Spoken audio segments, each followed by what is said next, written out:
Ravi d'avoir conclu un accord de libre-échange avec l'Union européenne le mois dernier, le bloc économique sud-américain, le Mercosur, a ratifié son engagement à ouvrir de nouveaux marchés.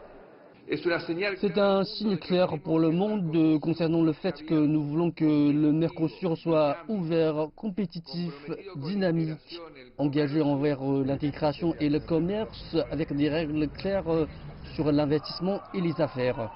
Même si l'Argentine a soutenu pendant 20 ans les négociations pour cet accord de libre-échange, une question demeure encore sur la direction que le pays va prendre et le pacte en lui-même. L'Argentine organise des élections présidentielles en octobre et Macri espère que cet accord commercial renforcera sa candidature pour un second mandat. C'est un accord qui offre au pays, comme l'Argentine, l'opportunité de développer son potentiel dans la production agricole.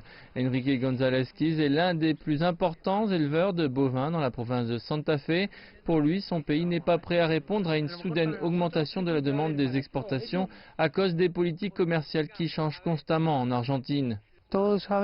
Nous savons tous que le secteur rural et l'élevage bovin en particulier ont des cycles longs. Nous réussirons s'il y a une continuité sur le long terme. Sinon, nous échouerons. González Quiz ajoute que les politiques du précédent gouvernement ont nui au secteur agricole et il espère que Macri sera réélu. Si nous continuons avec ce gouvernement, je pense que les opportunités pour le secteur agricole seront phénoménales.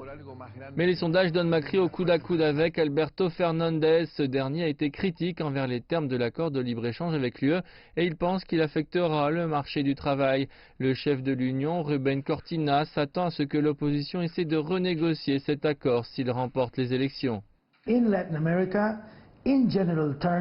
En Amérique latine, de façon générale, le mouvement ouvrier a toujours été contre les accords de libre-échange, car ils ne prennent pas d'ordinaire en compte les asymétries entre les deux côtés de l'accord. Les grands pays bénéficient plus que les petits et les pays périphériques comme le nôtre de ce type d'accord. Tandis qu'il y a de l'incertitude sur l'horizon politique en Argentine, les dirigeants du Mercosur ont saisi l'opportunité de dire leur engagement vers le libre-échange. Le Brésil maintenant prend la présidence du bloc et il a déclaré qu'il travaillerait pour arriver à un autre accord de libre-échange, cette fois entre le Mercosur et les États-Unis.